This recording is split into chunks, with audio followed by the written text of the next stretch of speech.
we live in a world where often when people think about visioning the future, they vision stuff. So you have a vision of the car you want, or you have a vision of an amount of money you want, or you have a vision of a home you want. And you see this with people with their vision boards.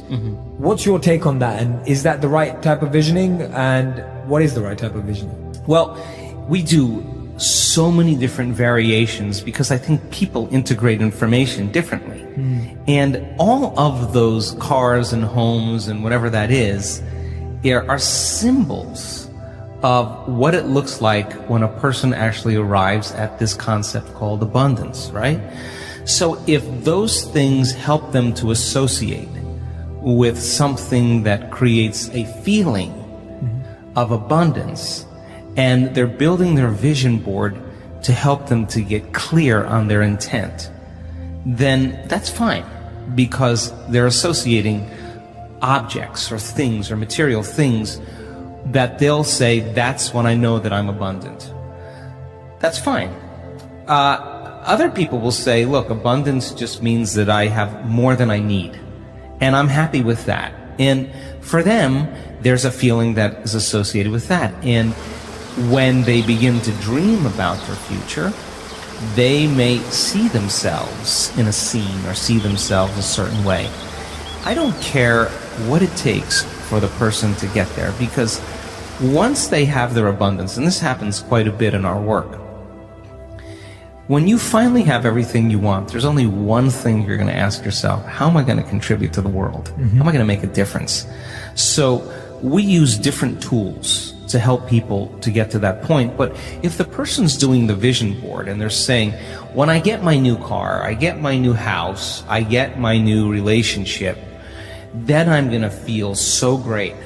Well, then they're back to the program, waiting for it to happen for them to feel the emotion. They're believing their outer world has to change in order for them to feel better. There's no effect of drawing the experience to you with that way. So the person has to use those tools to get them into the emotional state for them to feel like it's already happened. Now think about this. If you get up from a creative process and you feel grateful, you feel a love for life, you feel a joy for existence, you feel a passion for the moment, you will not be looking for your future, because you'll feel like it's already happened. It's the moment that we start feeling those self-limiting emotions that we feel separation, and then we start looking for it again. Well, then, if you're waiting, you're not creating, you're in separation again. So then, whatever it takes for you to move into a state of being. And what is a state of being? Thoughts are the vocabulary of the brain. Feelings are the vocabulary of your body. How you think and how you feel creates your state of being. So then if you wake up in the morning and you come back to your senses with a clean slate and you say, I don't feel anything, you say, well, let me start thinking about all the problems in my life. Well, all those problems are connected to different people or different objects or things at different times and places. The moment you remember your problems, a memory is a record of the past. You're thinking in the past. Every one of those problems has an emotion associated with them.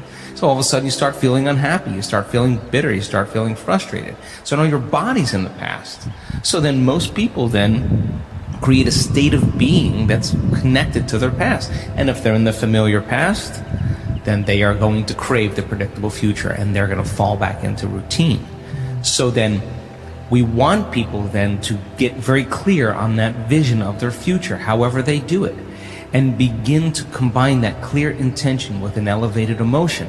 And the stronger the emotion they feel from the vision they're creating, the more altered they feel inside of them, the more they're going to pay attention to the pictures in their mind. And now they're remembering their future. And biologically, it's exactly the same as remembering your past. In fact, if you're not being defined by a vision in the future, it means you're making your past more real than your future. You're falling in love with your past. You're more in love with your past than you are with your future. That you're believing in your past more than you're believing in your future. When you get to that moment where you have that feeling, that's your compass, because that feeling is going to drive your behaviors. It's going to drive more of those thoughts. And when you feel that feeling and it's visceral, No person, no thing, no experience will stand in the way between you and that vision. And you will be initiated by the universe into wealth. You will be initiated into health. You'll be initiated into freedom. Those people, all those people that have healed themselves of all those different health conditions, they are so humble and so happy, and they feel so great that they would never trade this feeling because of what you thought of them. They've left that program behind a long time ago. They actually don't care how you think of them. They actually are so happy with themselves that they're no longer dependent on anything outside of them. Now, I think that's a really important moment, because that's the moment we give people permission in our lives to do the same, right? And I think that more and more people are beginning to figure that out as they do this work.